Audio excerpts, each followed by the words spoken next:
किसी भी परीक्षा में सफलता के लिए सिर्फ मेहनत करना काफ़ी नहीं है, क्योंकि मेहनत तो हर कोई करता है, परंतु परीक्षा में सिर्फ 1% लोग ही सफल होते हैं।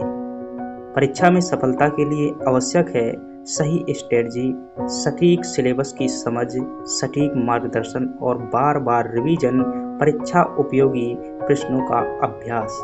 इन सभी चीज़ों के साथ ही एक परीक्षा को सफल बनाया जा सकता है। वास्तव में परीक्षा एक सामूहिक प्रयासों का परिणाम होती है। उन्हीं सामूहिक प्रयासों को अंजाम देने के लिए हम आज से शुरू कर रहे हैं एक नई सीरीज जिसका नाम है बुंदेली शौर्य सीरीज। और यह जो है एमपीपीएससी प्रीलिम्स 2026 को टारगेट करते हुए होने वाली है। इसमें जो है हम जैसा कि बताया कि सफलता के लिए जिन सामूहिक प्रयासों की आवश्यकता होती है, उन सभी सामूहिक प्रयासों को ध्यान में रखते हुए यह सीरीज सर चला रहे हैं। इसमें जो है हम क्या करेंगे, एक जो है यूनिट वाइज टॉपिक वाइज क्या करेंगे, थ्योरी पढ़ेंगे। डेली जो है उस थ्योरी से जितने भी प्रश्न बन सकते हैं संभावित, हम जो इसमें 50 प्रश्न 50 प्रश्न हर सीरीज से करेंगे टेस्ट के रूप में, जो कि टेलीग्राम में टेस्ट आपका डेली होगा। साथ ही साथ इसको एक शॉर्ट में जो है हमेशा के लिए रिवीजन किया जा सके, 2 से 5 घंटे में पूरी यूनिट का रिवीजन किया जा सके, ऐसा शॉर्ट नोट भी बनाएंगे। आपको भी दुनिया का कंटेंट ना पढ़ने पड़े, सिर्फ परीक्षा उपयोगी कंटेंट पर फोकस बना रहे, इसके लिए हम क्या करेंगे, आपको शॉर्ट नोट्स भी बनवाएंगे और ये शॉर्ट नोट्स भी देंगे। ये शॉर्ट नोट्स ध्यान रखिएगा, मैंने जानबूझ करके पीडीएफ के रूप में, सेव के रूप में नहीं बनाया है, क्योंकि मुझे पता है दिखावा करने से कहीं ज़्यादा आवश्यक है क्वालिटी आवश्यक है। क्योंकि दिखावा जो है तुरंत समझ में आता है कि अभी दिख रहा है, और जो क्वालिटी होती है वो परिणाम आने के बाद पता चलती है। तो आप क्वालिटी का इंतज़ार कीजिएगा, और जो है इसका परिणाम आने पर भी जो है आप इसका क्वालिटी डिसाइड कर सकेंगे। तो चलिए आज से हम अपनी बुंदेली शौर्य सीरीज की जो है शुरुआत करते हैं एमपीपीएससी प्रीलिम्स 2026 को टारगेट करते हुए। इसमें जो है आप सभी के सहयोग की आवश्यकता है, ताकि जो है इस सीरीज को, चूँकि एमपीपीएससी जैसे राज्य की सबसे बड़ी परीक्षा के सिलेबस को अंततः अंजाम देना यह आसान बात नहीं है। इसमें एक निश्चित रूप से कुशल मार्गदर्शन की आवश्यकता होती है और सभी आयामों को समझने वाले व्यक्ति की आवश्यकता होती है। इसमें जो भी व्यक्ति ये करा रहा है उसके पास में कुशल मार्गदर्शन होना चाहिए, परीक्षा का अभ्यास होना चाहिए, कम से कम 20 से 25 सालों के एमपीपीएससी में पूछे गए प्रश्नों का अभ्यास होना चाहिए।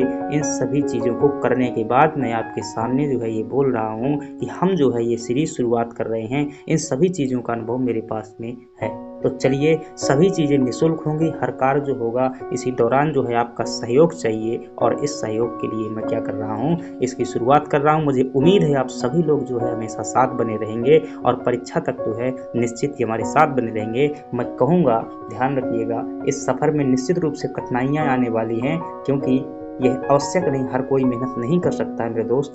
अगर हर कोई मेहनत कर लेता होता तो 100% में 1% लोगों का सिलेक्शन ना होता।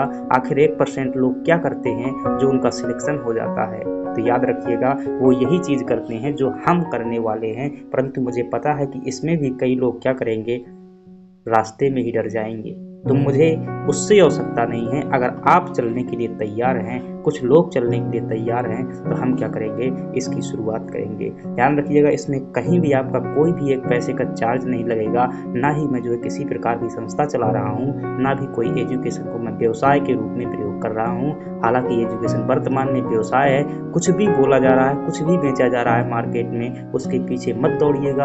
आप वास्तविकता को निखारने का प्रयास कीजिएगा, आप खुद समझेंगे कि वास्तविकता चीज़ें क्या है।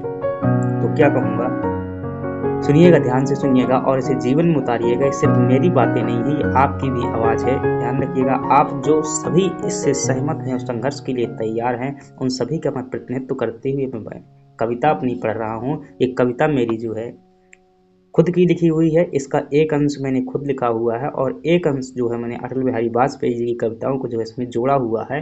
स्ट्रगल से संबंधित है कि टूटी जीवन की राहों में संघर्ष समय से ज़्यादा होगा, दर्द आएंगे हर राहों में उनको हंसकर सहना होगा।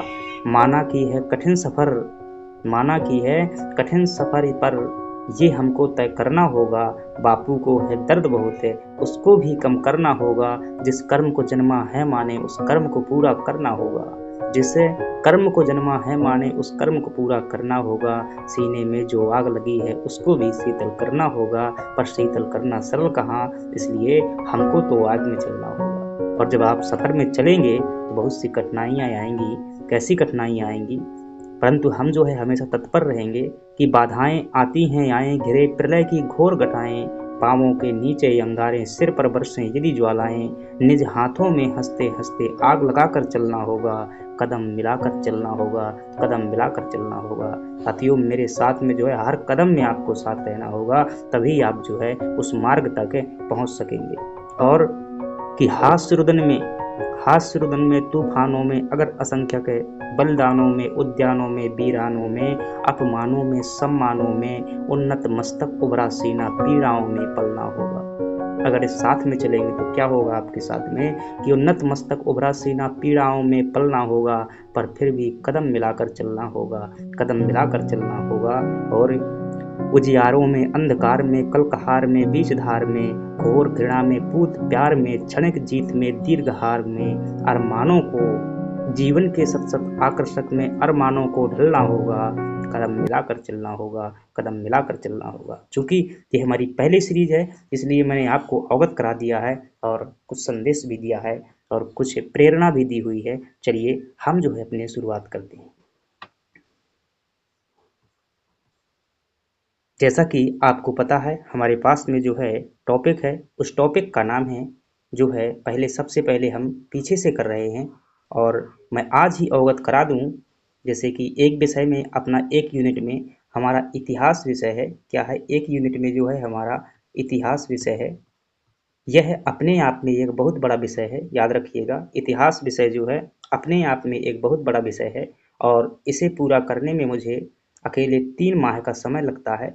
मैं इसे पूरा कर चुका हूँ, तो मैं इसे पूरा पढ़ाने में 3 महीने का समय खा जाता हूँ। तो याद रखिएगा, मैं अभी ही बता देता हूँ कि ये विषय मैं पूरी तरीके से नहीं पढ़ाऊँगा। अगर मेरे पास में समय बचता है, खास तौर से यूनिट 10 हो गई और सॉरी यूनिट 10 कहता हूँ, ये इतिहास वाला विषय है, इसे मैं पूरी तरीके से नहीं पढ़ाऊँगा। अगर समय बचता है तो मैं कह रहा हूँ कि जो है एक शॉर्ट में जो है क्वेश्चन आंसर के फॉर्मेट में महत्वपूर्ण प्रश्नों पर हम चर्चा करेंगे। चूँकि इतिहास की हम पहले से भी चर्चा करते हैं, मेंस में भी किया हुआ है, तो अगर समय बचता है तो निश्चित रूप से कवर करेंगे, लेकिन पहले हम पीछे से चलते हैं।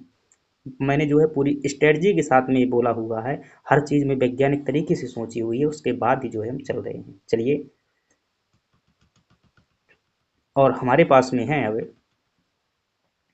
यूनिट 10।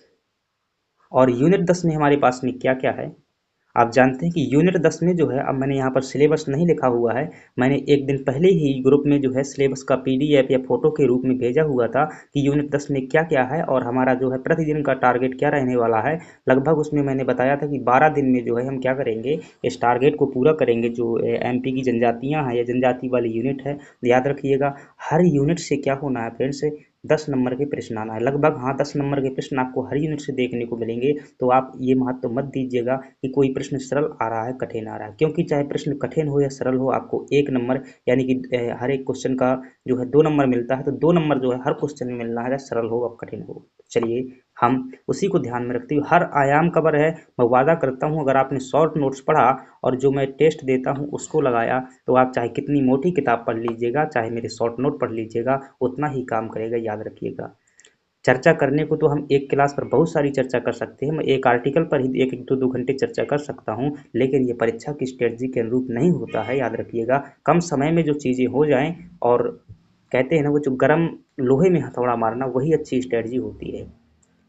पहले शुरुआत करते हैं। हमारे पास में जनजातियों वाला है, उसमें जो मुख्य टॉपिक है, सबसे पहला टॉपिक है, उसमें लिखा हुआ है कि मध्य प्रदेश की जनजातियों का भौगोलिक वितरण लिखा हुआ है। लेकिन चूंकि मध्य प्रदेश की हम जनजातियां पढ़ रहे हैं, तो हमें सामान्य परिचय ये जानना ही होगा। बिना सामान्य परिचय के हम जनजातियां नहीं समझ पाएंगे। तो पहले हम क्या देखेंगे, इसमें जो है हम 2 चीज़ें देखेंगे।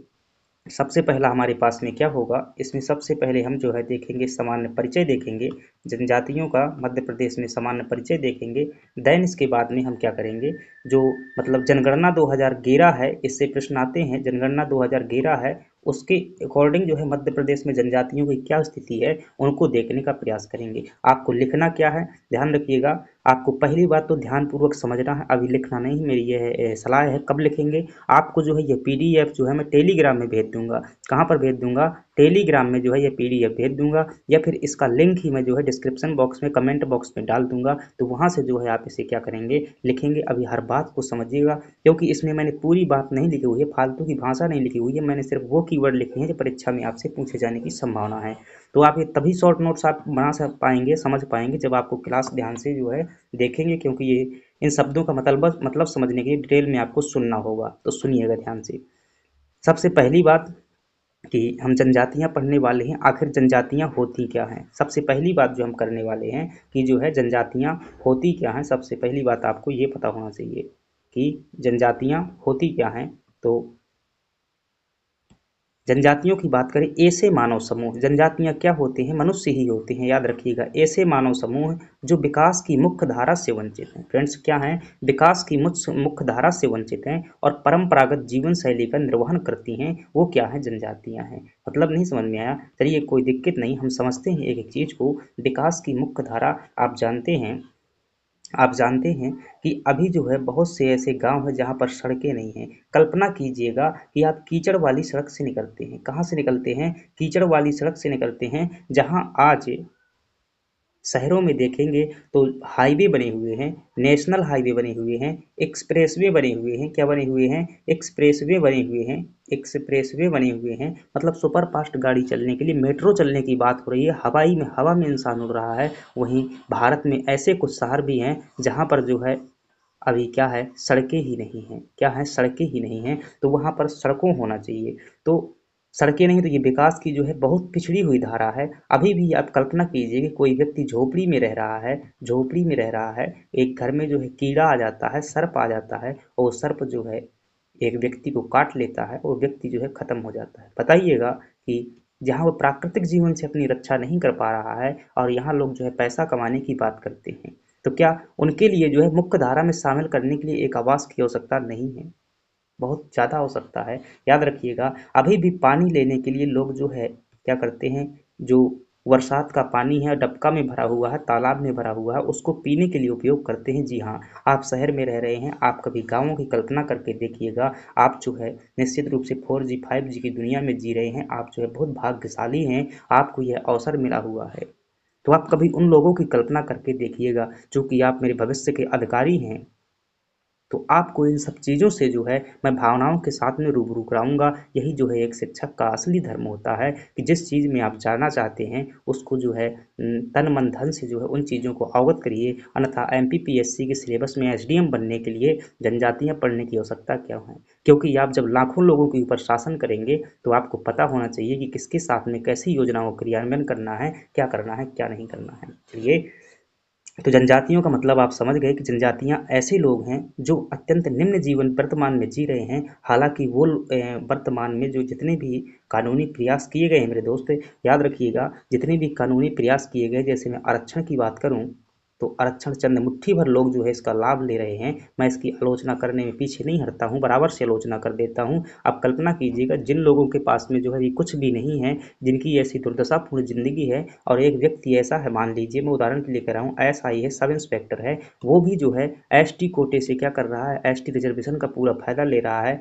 अब एक व्यक्ति के पास में जो कुछ नहीं है, तो बहुत कम नंबर में सिलेक्शन होता है, मैं जानता हूँ एसटी का, लेकिन जहाँ इसका वास्तव में लाभ पहुंचना चाहिए उसका लाभ नहीं मिल रहा है। चलिए, तो जनजातियों का मतलब आप समझ पाए, उम्मीद है समझ गए होंगे। क्या प्रश्न आएगा? यहाँ से कोई प्रश्न नहीं पूछा जाएगा, ध्यान रखिए। जहाँ से प्रश्न पूछा जाएगा मैं चर्चा करूंगा। ये प्रश्न जो है आप याद रखेंगे कि जो प्राचीन भारत के संस्कृत ग्रंथ हैं, क्या है, प्राचीन भारत के संस्कृत ग्रंथ हैं, उसमें जनजातियों को कौन से शब्द जो है प्रयोग में लिए गए हैं, तो वनवासी और अनविका शब्द कहा गया है। ये आप बात जो है ध्यान रखेंगे, जनजातियों के लिए यह शब्द जो है प्रयोग में लिए गए हैं। चलिए, थोड़ा सा एक बात बताइएगा भाई, ये जो चीज़ है यहाँ पर इधर देख पा रहे हैं, इधर समय चल रहा है जो है रिकॉर्डिंग के लिए समय चल रहा है, क्या आपको दिख रहा है? मुझे उम्मीद है शायद ये दिख नहीं रहा होगा। अगर दिख रहा है तो अगली बार से व्यवस्था करेंगे। यहाँ पर टाइमिंग चल रही है, टाइमर लगा हुआ है, लोगो लगा हुआ है, तो देखेंगे, बाद में देखेंगे, कल अगली क्लास में चलेगा, चूंकि रिकॉर्डिंग मोड में है ये। चलिए, अब जो है ये प्रश्न आपको ध्यान रखना है कि प्राचीन संस्कृत ग्रंथों में किस नाम से जाना गया है। दूसरी बात करते हैं, जनजातियों की परिभाषा से लेकर प्रश्न बनता है। जी हाँ, पूछा जाता है, आपसे पूछा जाएगा कि जो जनजातियां क्या हैं, भारतीय संविधान में कहाँ परिभाषित किया गया है कि जनजातियां किसे कहते हैं। जनजातियां किसे कहते हैं, यह बात भारतीय संविधान के अनुच्छेद 366 के खंड 25 में लिखी हुई है। क्या लिखी हुई है? जनजातियों की परिभाषा जो है अनुच्छेद 366 के खंड 25 में लिखी हुई है। और क्या कहा गया है इसमें परिभाषित किया गया है, बताया गया है कि अनुच्छेद 342 एक में सूचीबद्ध जातियां, ध्यान रखिएगा, एक अनुच्छेद है भारतीय संविधान में जिसका नाम है 342, और इसमें जो है कुछ जातियों के नाम लिखे गए हैं। जैसे कि मैं बात करता हूँ भाई, गोंड हो गया, भील हो गया, कोरकू हो गया, ऐसी जो कई ऐसी जनजातियां जो है इसमें नाम लिखी हुई हैं कुछ जातियों के। कहाँ पर? आर्टिकल 342 में। तो परिभाषा के रूप में आप क्या लिखेंगे कि अनुच्छेद 342 में सूचीबद्ध जातियों को ही क्या कहा गया है? अनुसूचित जातियां कहा गया है। और ये परिभाषा कहाँ पर लिखती है? देखिएगा, ध्यान से समझिएगा। अगर आपसे पूछे परिभाषा कहाँ मिलती है तो क्या बताएंगे? 366-25 में मिलती है। और पूछे कि अनुसूचित जातियों की सूची कहाँ पर मिलती है? 342 में मिलती है, 342 एक में मिलती है। तो बातें ध्यान रखिएगा, परिभाषा पूछे तो यही बताना है आपको कि अनुच्छेद 342 में सूचीबद्ध जातियां क्या अनुसूचित जनजातियां हैं। और परिभाषा कहाँ पर है, ये प्रश्न पूछा जाता है कि कहाँ पर जो है अनुसूचित जनजातियों को परिभाषित किया गया है। अब देखिएगा, ध्यान से समझिएगा, ये प्रश्न अभी तक आया नहीं हुआ है, लेकिन मुझे उम्मीद है कि ऐसे जब नवीन प्रकार के प्रश्न बनेंगे तो कुछ नए प्रश्न तो पूछे ही जाएंगे। जब भारत आज़ाद हो रहा था तो आज़ाद होने के बाद में किसे जनजातियों में डाला जाए, किसे जनजातियों में नहीं डाला जाए, जब ये बात समझ में आती है तो एक समिति का गठन किया जाता है जिसका नाम है चंदा समिति। और चंदा समिति जो है कब गठित की जाती है? 1960 में। और इसका उद्देश्य था कि जनजातीय मानक निर्धारित करना, कि मतलब कौन व्यक्ति जनजाति होगा, किसे जनजातीय कहेंगे, उसके लिए कुछ इसने स्टैंडर्ड बनाए हुए थे। और कितने मानक बनाए थे? कुल 5 मानक बनाए हुए थे। कहो वो मानक कौन कौन से हैं, तब आप बताएंगे कि ये मानक हैं। अगर किसी व्यक्ति में ये विशेषताएं हैं, भौगोलिक पिछड़ापन, भौगोलिक एकाकीपन, मतलब कि उसका जो निवास क्षेत्र है वो शहर के मुख्य निवास क्षेत्र से बहुत दूर है, वहाँ पर जो है ना नल लगा हुआ है, हैंडपंप नहीं है, सड़क भी नहीं है, स्कूल भी नहीं है, स्वास्थ्य के लिए अस्पताल भी नहीं है, और परिवहन के लिए वहाँ से बस वगैरह भी नहीं चलती थी। ये भौगोलिक एकाकीपन होगा। अगर ये है तो आप एसटी में हो सकते हो। विशिष्ट संस्कृति होनी चाहिए उनकी, समाज की जो है मुख्य धारा की संस्कृति नहीं होनी चाहिए, अलग संस्कृति हो। आदिम जातीय लक्षण हो, जिस प्रकार से आदिम जाति के लक्षण होते थे। पिछड़ापन होना चाहिए और संकोची स्वभाव होना चाहिए। अगर किसी जाति में ये विशेषताएं हैं तो उसे हम क्या कर देंगे? चंदा समिति के अनुसार जो है अनुसूचित जनजाति घोषित कर देंगे। चलिए, ये बात भी आप समझ गए होंगे। अब मोस्ट इम्पोर्टेंट है, ध्यान रखिएगा, ठक्कर बप्पा। एसटी के क्षेत्र में एक बड़ा नाम है ठक्कर बप्पा, बहुत कार्य किए हुए हैं इन्होंने जनजातियों के विकास के लिए। क्या काम किए हुए हैं तो आपको ध्यान रखना है, प्रश्न आपको ध्यान रखना है। बहुत से स्वतंत्रता आंदोलन में गांधी जी के संबंध में भी ये रहे थे, संपर्क में रहे थे, और इन्होंने क्या क्या काम किए हुए, बहुत से काम किए हुए। प्रश्न क्या ध्यान रखना है, आपसे प्रश्न पूछे जनजातियों के लिए आदिवासी शब्द किसने दिया था, ये प्रश्न आपसे पूछा जाता है कि जनजातियों के लिए आदिवासी शब्द किसने दिया था, तब आप बताएंगे ठक्कर बप्पा ने दिया हुआ था। फिर आपसे अगर प्रश्न पूछता है कि जनजातियों का पितृ पुरुष किसे कहा जाता है, पितृ पुरुष किसे कहा जाता है, तब भी आप क्या बताएंगे? ठक्कर बप्पा। फिर इनसे पूछे कि ठक्कर बप्पा ने कौन सी पुस्तक लिखी हुई थी, तब आप क्या बताएंगे कि इनके द्वारा जो लिखित पुस्तक का नाम है वो पुस्तक है आपकी ट्राइब्स ऑफ इंडिया, जो है इनके द्वारा लिखित पुस्तक है। तो आप ये बात को भी ध्यान रखेंगे, ट्राइब्स ऑफ इंडिया किसकी पुस्तक है? ठक्कर बप्पा की। इतनी बात आप जो है क्या कर लेंगे? ध्यान कर लेंगे। चलिए, अब बात करते हैं बैरियर एल्विन की। तो बैरियर एल्विन की भी अपनी जो है कहानी है, और वो क्या कहानी है हम जो है चीज़ों को समझते हैं और देखते हैं। बैरियर एल्विन जो है एक प्रकार के क्या है? मनोवैज्ञानिक है। क्या है? मनोवैज्ञानिक है, या मतलब मन के विज्ञान का अध्ययन करने वाले क्या है? साइंटिस्ट हैं। और मुख्य रूप से इनका जन्म इंग्लैंड में हुआ था, लेकिन ये भारतीय मनोविज्ञानी थे, मतलब कि भारत में जो है अपने मनोविज्ञान का अध्ययन करते थे, इसलिए भारतीय मनोविज्ञानी है। जन्मे कहाँ पर थे? यह जो है आपके इंग्लैंड में जन्मे भारतीय मनोविज्ञानी हैं। और ध्यान रखिएगा, इन्होंने जो है किस जनजाति में विवाह किया था? गोंड जनजाति में विवाह किया था। शायद इनकी पहली पत्नी का नाम कोली था, कोली, मैं एग्जैक्ट नहीं बता रहा हूँ। और बाद में फिर इन्होंने दूसरी लड़की से विवाह किया था, गोंड लड़की से ही इनका शायद डेथ हो गई थी, तो दूसरी से विवाह किया था। तो ध्यान रखना कि इनका जो है 2 बार विवाह हुआ था, गौंड जनजाति में विवाह हुआ था, भारत में रहकर ही इन्होंने जनजातियों का अध्ययन किया हुआ था। इन्हें जो है पद्म भूषण और साहित्य अकादमी सम्मान मिल चुके हैं। क्या पूछा जाता है यहाँ से, ध्यान रखिएगा, पुस्तकों को लेकर के इनसे प्रश्न पूछे जाते हैं कि इन पुस्तकों की रचना किसने की हुई है। तो अगर आपसे पूछे कि बैरियल एल्विन ने कौन सी पुस्तक लिखी हुई है, तो द अगरिया नाम की इन्होंने पुस्तक लिखी हुई है। और द बैगा जो है इन्होंने 1939 में लिखी थी। मुड़िया एंड देयर घोटुल, ये ज़्यादा इंपॉर्टेंट है, ये जो है ज़्यादा बार पूछी गई है। तो मुड़िया एंड देयर घोटुल, घोटुल क्या होता है, तो ये एक प्रकार का जो है, अभी हम बात करेंगे जब मुड़िया जनजाति की बात करेंगे। घोटुल जो है यौन शिक्षा से संबंधित होता है, कि इसमें जो है सेक्सुअल एक्टिविटीज की क्रियाएं सिखाई जाती हैं। जी हाँ, सिखाई जाती हैं, जिस प्रकार से बचपन में कि मतलब विवाह के बाद क्या क्या कृत्य होने वाले हैं, वो जो है बचपन में जो है सिखाने के लिए एक मान्यता प्राप्त समाज में संस्था होती है, जहाँ माता पिता और समाज की अनुमति से जो है सेक्सुअल एक्टिविटीज़ करने की अनुमति दी जाती है। तो उसके बारे में इस पुस्तक में लिखा हुआ है। तो ये कई बार प्रश्न आता है। हालांकि घोटुल प्रथा जो है किस जनजाति में प्रचलित है, तो आप क्या बताएंगे, मुड़िया जनजाति में प्रचलित है। मुड़िया जनजाति की है घोटुल प्रथा। इसी प्रकार से भारिया जनजाति में तो उसे रंगभंग कहा जाता है। हालांकि हम अभी जनजातियां पढ़ेंगे तो उन्हें समझेंगे, अभी हम क्या पढ़ रहे हैं, सामान्य परिचय से पढ़ रहे हैं। तो ये भी इनकी पुस्तक है। अब इतनी बातें आपको क्या कर लेनी है, ध्यान रख लेनी है, ये पुस्तकें इनकी पूछी जाती हैं। चलिए अगली बात कर लेते हैं। और अगला है, अब आपसे जो पूछा जाता है परीक्षा में, डाटा खूब भर भर के यहाँ से प्रश्न आपसे पूछे गए हैं। आप प्रीवियस ईयर प्रश्न उठा करके देखिएगा, ये सभी प्रश्न आपसे पूछे गए हैं। तो किसी भी हालत में आपको रट लेना है और बार बार रिवीजन करना है। ये नोट्स जो है आपको नहीं छोड़ना है, किसी भी अवस्था में चीज़ें आप करेंगे। तो आपसे प्रश्न पूछे, देखिएगा मैं हर फैक्ट को समझाते चलता हूँ, क्योंकि अभी अगर समझेंगे नहीं तो फिर डायरेक्ट इन्हें लिख करके आप याद करने में दिक्कत होगी। ये आंकड़ा किसके अनुसार है, ध्यान रखिएगा, जनगणना 2011 का जो है आपका आंकड़ा है। कब का आंकड़ा है, जनगणना जो है आपका 2011 का आंकड़ा है, याद रखेंगे। और जनगणना 2011 के अनुसार क्या क्या फैक्ट जो आपको ध्यान रखने हैं, ध्यान रखिएगा। सबसे पहला फैक्ट जो आपसे पूछा जाता है, इनसे जनसंख्या को लेकर के जो है आपसे फैक्ट पूछा जाता है। और इस जनसंख्या के बारे में क्या फैक्ट आपको याद रखना है। पहली बात जो आपसे पूछी जाती है कि मध्य प्रदेश में जो है कुल जनसंख्या कितनी है इनकी। अगर आपसे ये फैक्ट पूछा जाता है कि जो आपकी ये जनजातियाँ हैं, मध्य प्रदेश में जनजातियाँ हैं, इनकी जो है कुल जनसंख्या मध्य प्रदेश में कितनी है, तब आप क्या बताएंगे, 1.53 करोड़ जनसंख्या। याद रखिएगा कितनी जनसंख्या है, 1.53 करोड़ जनसंख्या है। और मध्य प्रदेश की कुल जनसंख्या कितनी है, तो आप क्या कहेंगे, 7 करोड़ 26 लाख जनसंख्या है। उसमें से 1.5 करोड़ से ज़्यादा, लगभग 1.53 करोड़ जनसंख्या किसकी है, एसटी की जनसंख्या। पूरा डाटा किसके संदर्भ में है, अनुसूचित जनजाति के संदर्भ में है। तो एसटी की जो है जनसंख्या है। अब पूछे, यह जो जनसंख्या है, यह मध्य प्रदेश की कुल जनसंख्या का कितने परसेंट है, ध्यान रखिए, खूब प्रश्न आता है तो ध्यान रखना कितनी है ये, 21.9% है। कितनी है, 21.09% है मध्य प्रदेश की कुल जनसंख्या का। और इतनी जनसंख्या ध्यान रखिएगा, कितनी, 1.53 करोड़ जनसंख्या किसी भी राज्य में नहीं है जनजातियों की। तो अभी हम ये भी देखेंगे कौन सा स्थान आता है। तो राज्य की एक बार ये प्रश्न पूछ लिया भाई, ऐसा किसी भी किताब में ये प्रश्न नहीं मिलता है कि मध्य प्रदेश की जनजातियों की जनसंख्या राज्य की कुल जनसंख्या का लगभग कितने भाग है।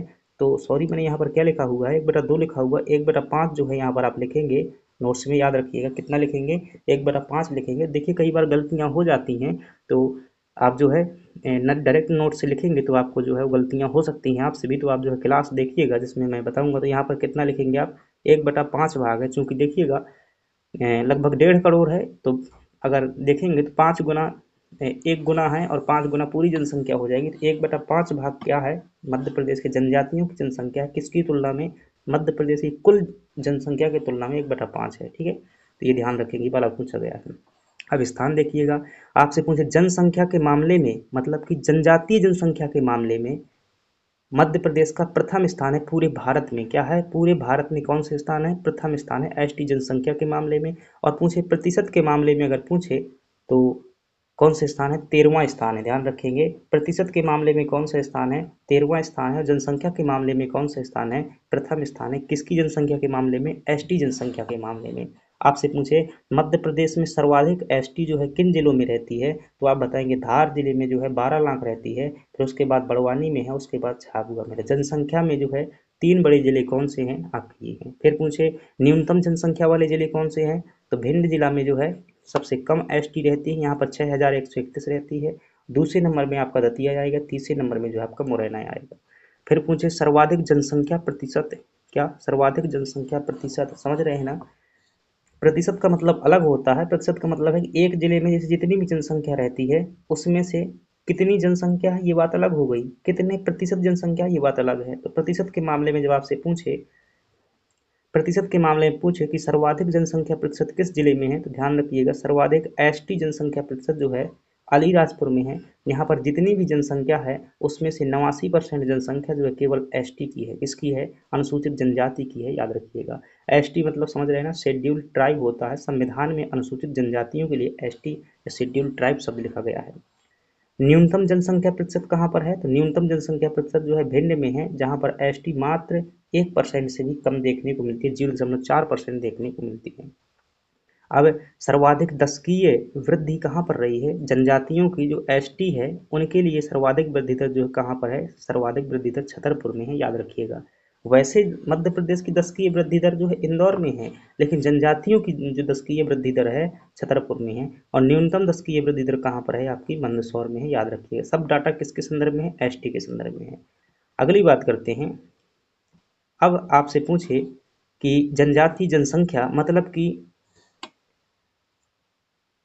आपसे ये पूछे कि मध्य प्रदेश में सबसे ज़्यादा जनसंख्या किस जनजाति की है, तो ये पूछे तो आप क्या बताएंगे? सर्वाधिक जनसंख्या जो है भीलों की है, और दूसरे नंबर में कौन आती है? गोंड जनजाति आती है, और तीसरे नंबर में कोल आती है। यानी कि जनसंख्या की दृष्टि से सबसे बड़ी जनजातियाँ कौन सी हैं? तो भील जनजाति सबसे बड़ी है, सबसे ज़्यादा जनसंख्या है। दूसरे नंबर में गोंड हो, तीसरे नंबर में कोल की है।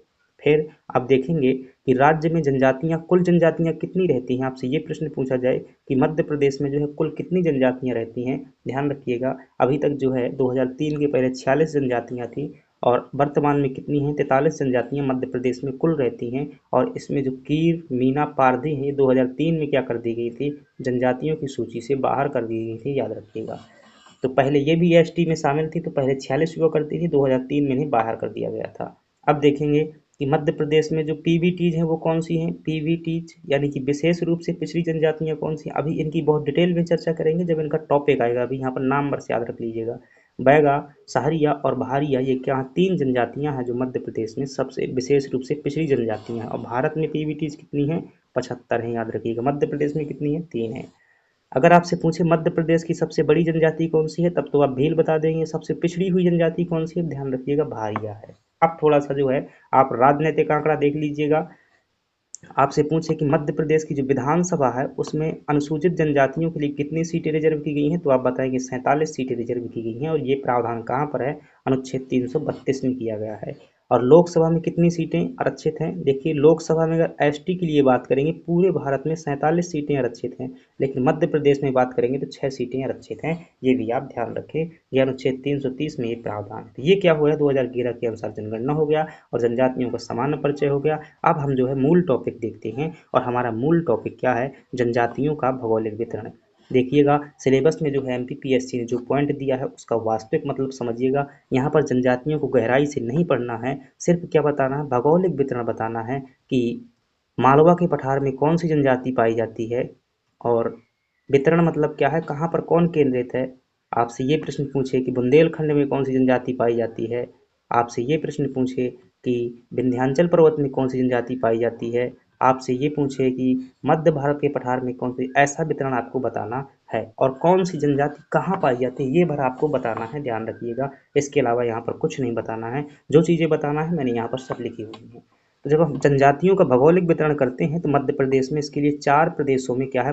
जनजातियों को बांटा गया है। कितने प्रदेशों में? 4 प्रदेशों में। कौन कौन से? एक उत्तरी जनजातीय प्रदेश, एक पूर्वी जनजातीय प्रदेश, ये हो जाएगा पहला। दूसरा पूर्वी जनजातीय प्रदेश, और तीसरा हो जाएगा पश्चिमी जनजातीय प्रदेश, और चौथा हो जाएगा आपका दक्षिणी जनजातीय प्रदेश। कौन सा? दक्षिणी जनजातीय प्रदेश। अब ये देखेंगे कि जो उत्तरी जनजातीय प्रदेश है ये मध्य भारत के पठार में विस्तृत है, और जो पूर्वी जनजातीय प्रदेश है ये बघेलखंड के पठार और रीवा पन्ना के पठार में विस्तृत है। और जो पश्चिमी जनजातीय प्रदेश है ये राजपीपला श्रेणी और मालवा के पठार में विस्तृत है। और जो दक्षिणी जनजातीय प्रदेश है यह पूर्वी सतपुड़ा और मैकल श्रेणी में विस्तृत है। एक बार इन्हें मैप में देखेंगे। ये है, आप जो है मैप जो है जरूर बनाइएगा, ध्यान रखिएगा। ये जो है आप यहाँ से देख पा रहे हैं, ये वाला इलाका पूरा का पूरा, ये वाला जो इलाका देख पा रहे हैं, अभी इसमें जो है साफ से नहीं देख पाएगा। ये वाला जो इलाका देख पा रहे हैं ये किसका है, सहारिया जनजाति का इलाका है। ये वाला किसका है, मतलब उत्तरी जनजातीय प्रदेश है। कौन सा जनजातीय प्रदेश है, ये उत्तरी जनजातीय प्रदेश है, उत्तरी जनजातीय प्रदेश है। और ये वाला जो आप पूरा इलाका यहाँ से लगा करके यहाँ तक देख पा रहे हैं, ये वाला ये क्या है, पश्चिमी जनजातीय प्रदेश है। कौन सा जनजातीय प्रदेश है, पश्चिमी जनजातीय प्रदेश है। और ये जो देख पा रहे हैं ये आपका पूर्वी जनजातीय प्रदेश है। यहाँ से लगा करके यहाँ तक का ये वाला जनजातीय प्रदेश है क्या है, पूर्वी जनजातीय प्रदेश है। और इधर से लगा करके इधर वाला ये क्या है, दक्षिण जनजातीय प्रदेश है। तो इतनी बात आपको दिमाग में छाप लेनी है कि कहाँ पर पश्चिमी जनजातीय प्रदेश है। बहुत प्रश्न पूछे जाते हैं, सिंपल सा प्रश्न आता है कि कौन सी जनजाति जो है किस प्रदेश में पाई जाती है। अब जैसे प्रश्न यहाँ पर क्या बनता है, ध्यान दीजिएगा भी, आप प्रश्न टेस्ट सीरीज के रूप में लगाएंगे, आपसे पूछेगा कि भील जनजाति किस प्रदेश में पाई जाती है। भील जनजाति, भील जो है जनजाति, भील जनजाति किस प्रदेश में पाई जाती है, ऐसा प्रश्न पूछेगा। ऑप्शन में दे देगा पश्चिमी प्रदेश में, उत्तरी प्रदेश में, पूर्वी प्रदेश में, दक्षिणी प्रदेश में। तब आपको बताना होगा कि इस क्षेत्र में कौन कौन सी जनजातियां पाई जाती हैं। यहाँ जैसे भील पाई जाती है, यहाँ पर भील जनजाति पाई जाती है, कोरकू भी यहाँ पर देखने को मिल जाती है, और जो यहाँ पर है आपकी भिलाला भी देखने को मिल जाती है। तो अभी एक एक का हम क्या करते हैं, अध्ययन करते हैं। चलिए सबसे पहले हम बात करते हैं उत्तर के जनजातीय प्रदेश की बात कर लेते हैं। किसकी बात करते हैं, तो ये रहा है आपका उत्तरी जनजातीय प्रदेश। ठीक है, क्या क्या क्या उत्तरी जनजातीय प्रदेश है। सबसे पहले बताना है कि यहाँ की प्रमुख जनजाति कौन सी है। तो आप बताएंगे सर यहाँ की प्रमुख जनजाति जो है, ध्यान रखिएगा, एक प्रमुख जनजाति होगी और एक जो क्या होगी, अन्य जनजाति भी होगी वहाँ पर। क्योंकि जो मुख्य रूप से पाई जाएगी उसे प्रमुख जनजाति कहेंगे, और जो बहुत छोटी मोटी होंगी, पिछड़ी जनसंख्या होगी, अन्य जनजातियाँ होगी। यहाँ की प्रमुख जनजाति कौन सी है, सहारिया जनजाति है। कौन कौन से जिलों में जो है उत्तरी जनजातीय प्रदेश पाया जाता है, तो भिंड, मुरैना, श्योपुर, शिवपुरी, ग्वालियर, गुना। तो यहाँ पर जो है इन सभी जगह में जो है ये उत्तर का जनजातीय प्रदेश है। और इस जनजातीय प्रदेश में कौन सी जनजाति पाई जाती है, सहारिया जनजाति। प्रश्न क्या बनता है, आपसे प्रश्न पूछेगा सहारिया जनजाति कहाँ पाई जाती है।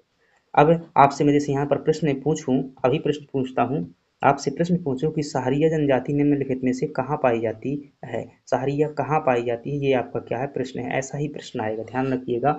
ए ऑप्शन में दे देता हूँ मैं बालाघाट, ए ऑप्शन में दे देता हूँ बालाघाट, बी में दे देता हूँ मंडला, मंडला, सी में दे देता हूँ आपका अलीराजपुर, अलीराजपुर, और डी में दे देता हूँ गुना।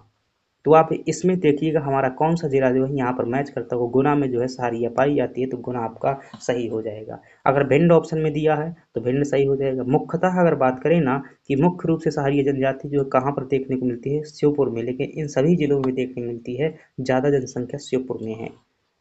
अब देखिएगा ये जो आपका उत्तरी जनजातीय प्रदेश है, ऐसा प्रश्न ना आकर के ऐसा भी पूछा जा सकता है कि मध्य भारत का पठार में जो है कौन सी जनजाति पाई जाती है, चंबल के प्रदेश में कौन सी जनजाति पाई जाती है। तब आप क्या बताएंगे, सहारिया जनजाति। क्योंकि ये जो जनजातीय प्रदेश है इन दो क्षेत्रों में विस्तृत है। कौन कौन से, एक मध्य भारत का पठार और चंबल का प्रदेश। देखिएगा ये से ये है, आप जानते हैं कि चंबल नदी मध्य भारत का पठार कौन सा, यही वाला इलाका तो है, मध्य भारत के पठार का यही इलाका है पूरा।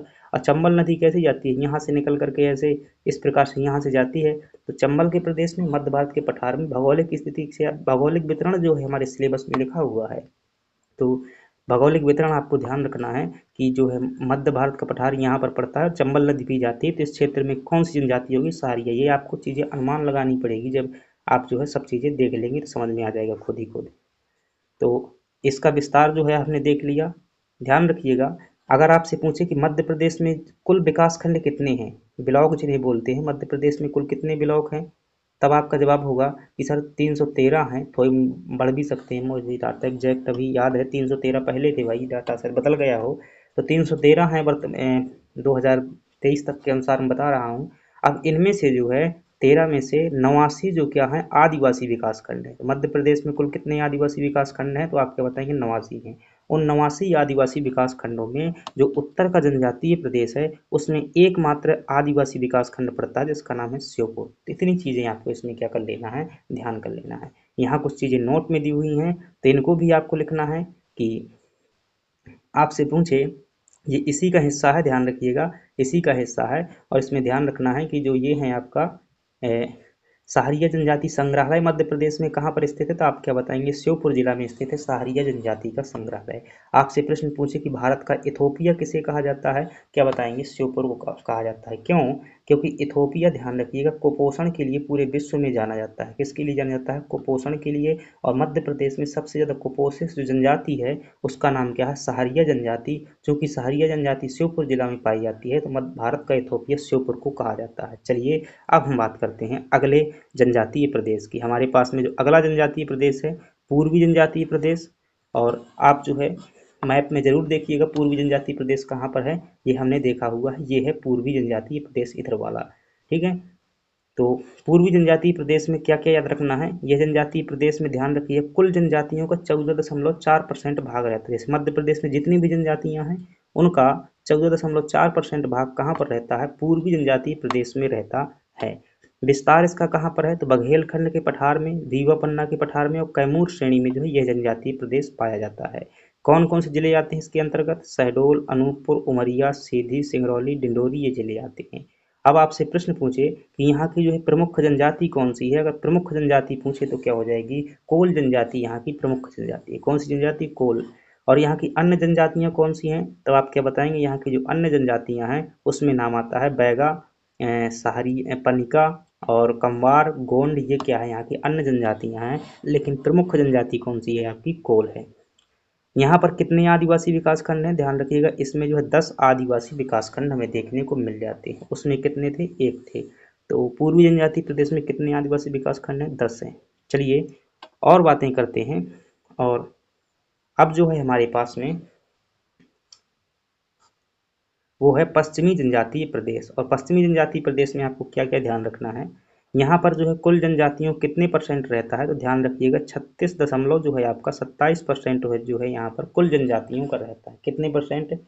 36 दशमलव जो है 27% यहाँ पर देखने को मिलता है कुल जनजातियों का। विस्तार कहाँ पर है? इसका विस्तार पश्चिमी मालवा, राजपीपला श्रेणी और निम्न नर्मदा नदी पर घाटी में जो है इसका विस्तार। कौन कौन से जिले आते हैं यहाँ पर?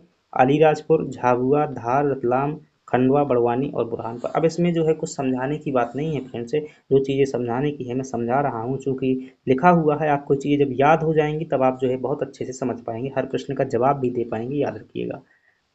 यहाँ की आपसे पूछे प्रमुख जनजाति कौन सी है? तो पश्चिम के जनजातीय प्रदेश की प्रमुख जनजाति कौन सी है? याद रखेंगे भील जो है यहाँ की कौन सी है? प्रमुख जनजाति है। और अगली बात ध्यान रखेंगे यहाँ की अन्य जनजातियों में कौन सी है? कोरकू और भिलाला अन्य जनजातियों में है। आदिवासी विकास खंड यहाँ पर कितने पड़ते हैं? तो यहाँ पर ध्यान रखना 31 आदिवासी विकास खंड है। कितने? 31 आदिवासी विकास खंड है।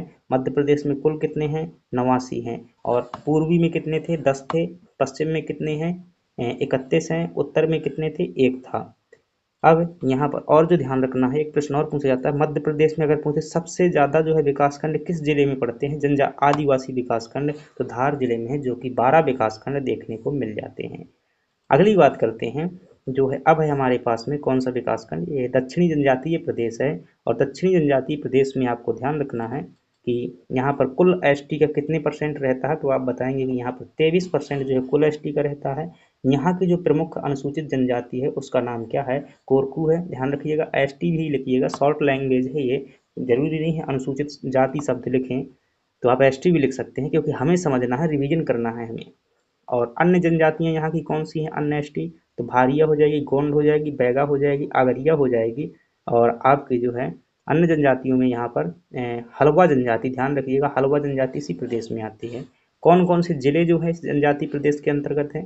तो खंडवा, हरदा, छिंदवाड़ा, सिवनी, मंडला ये आते हैं। विस्तार कहाँ पर है इसका? मैकल श्रेणी, पूर्वी सतपुड़ा। और इसमें आदिवासी विकास खंड कितने हैं?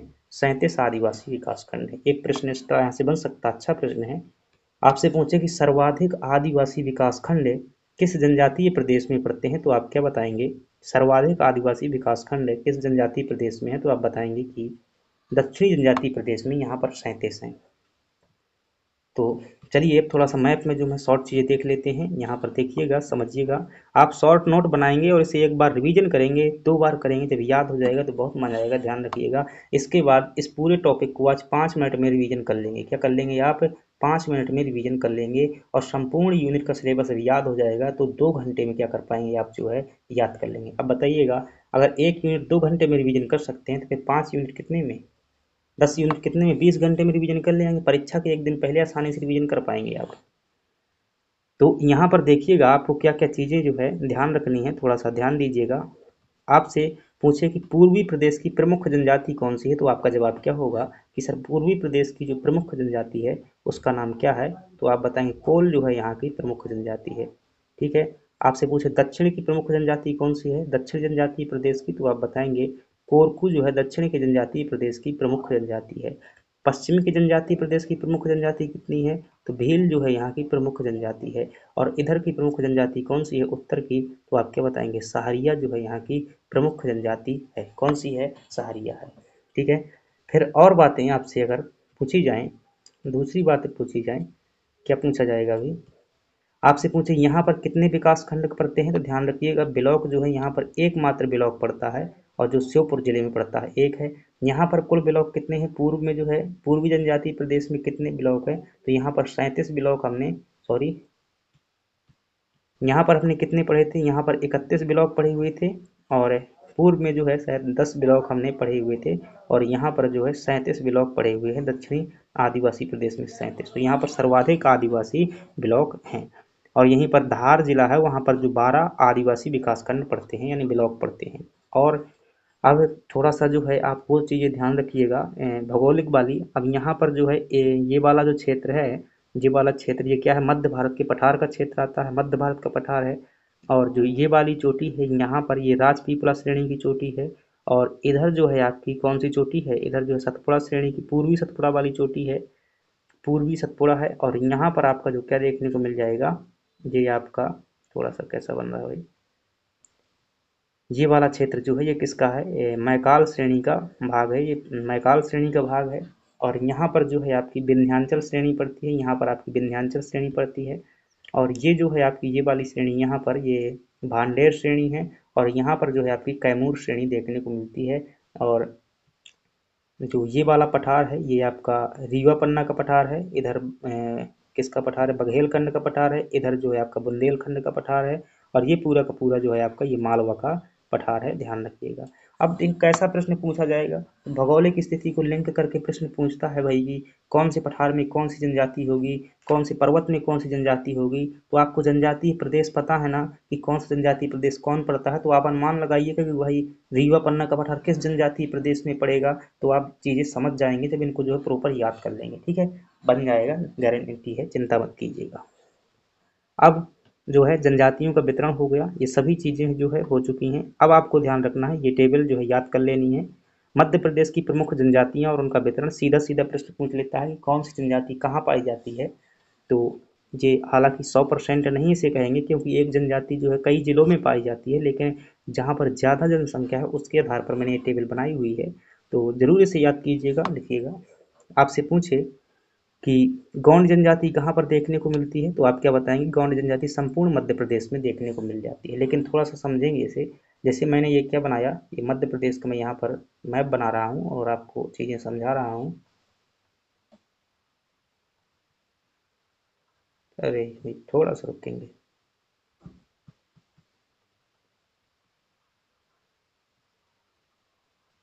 चलिए। समझने के लिए हमने मध्य प्रदेश का मानचित्र बनाया। अब इधर में देखेंगे, मैं थोड़ा सा पेन मोटा करता हूँ।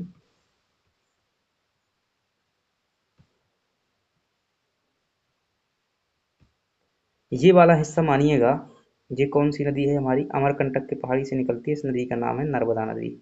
क्या नाम है, ये नदी जो है आपकी नर्मदा नदी है। ठीक है।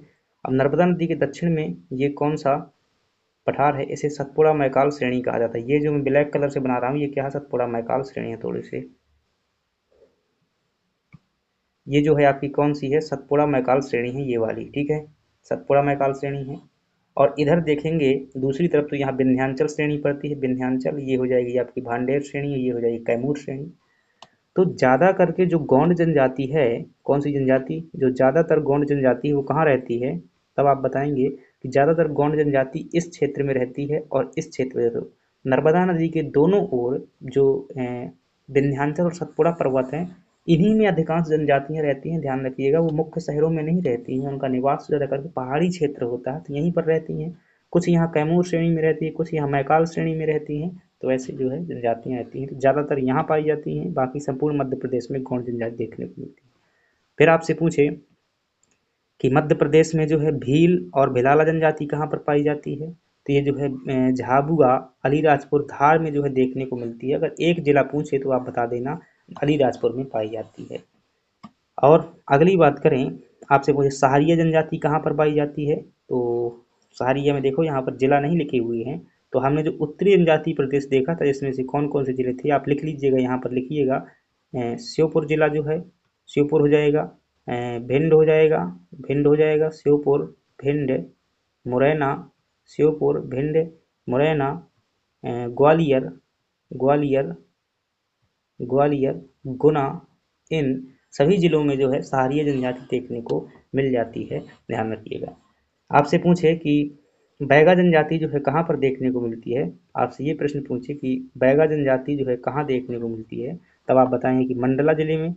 बैगा जनजाति कहाँ देखने को मिलती है, मंडला जिले में, डिंडोरी जिले में, बालाघाट में, शहडोल में। इसी प्रकार भारिया पूछे, मोस्ट इंपॉर्टेंट जनजाति है, कई बार पूछी गई है, सीधा पातालकोट में बताइएगा।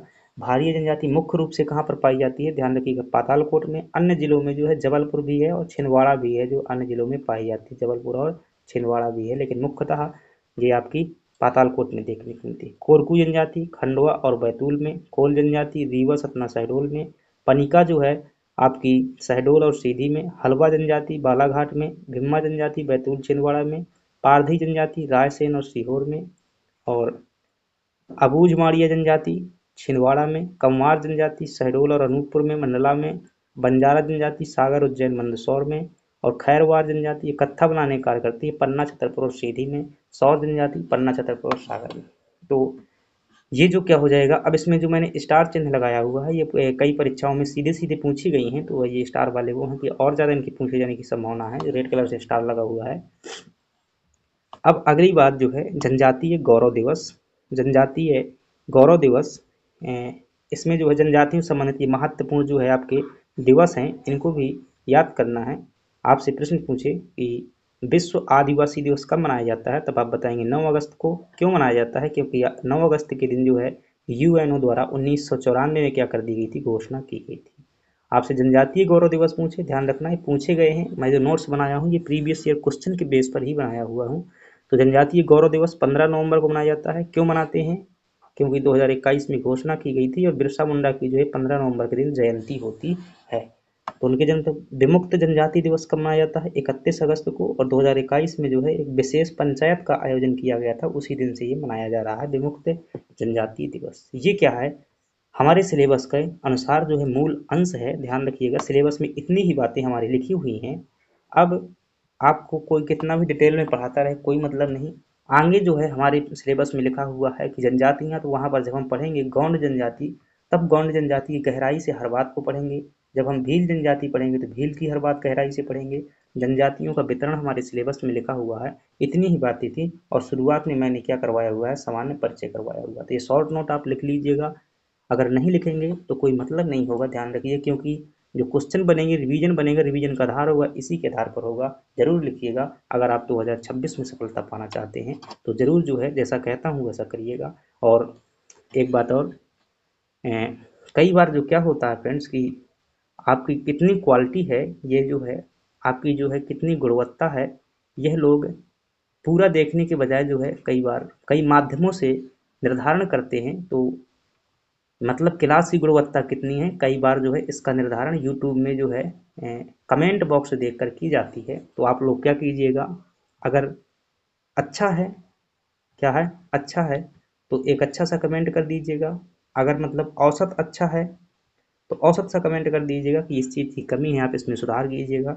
अगर बेकार है तब भी आप कमेंट कर दीजिएगा, ताकि जो आने वाले लोग हैं वो जब मूल्यांकन करें हमारा, तो आपके कमेंट के आधार पर मूल्यांकन करें, और आपका कमेंट जो है क्लास की वास्तविकता के आधार पर होगा। ध्यान रखिएगा, मैं 1% ये नहीं कहता हूँ कि आप मेरी जो है बहुत अच्छी पढ़ाई कीजिए, मैं ऐसा कभी नहीं चाहता हूँ। आप जो है वास्तविकता को जो क्या है एक बार आंकिएगा, ये जो है आपसे अपेक्षा है जरूर करिएगा, क्योंकि हम ही लोग जब मूल्यांकन करते हैं दूसरे का, भाई कितना ये इसमें क्वालिटी है, तो उसमें दिए गए लोगों की चर्चा के आधार पर, कमियों के आधार पर, उसके आधार पर करते हैं। चलिए, थैंक यू। जो है इस पीडीएफ को जो है लिंक मिल जाएगा आपको डिस्क्रिप्शन बॉक्स में, या फिर आप जो है टेलीग्राम में जुड़ जाइएगा, वहीं सब कुछ आता रहता है। चलिए, थैंक यू।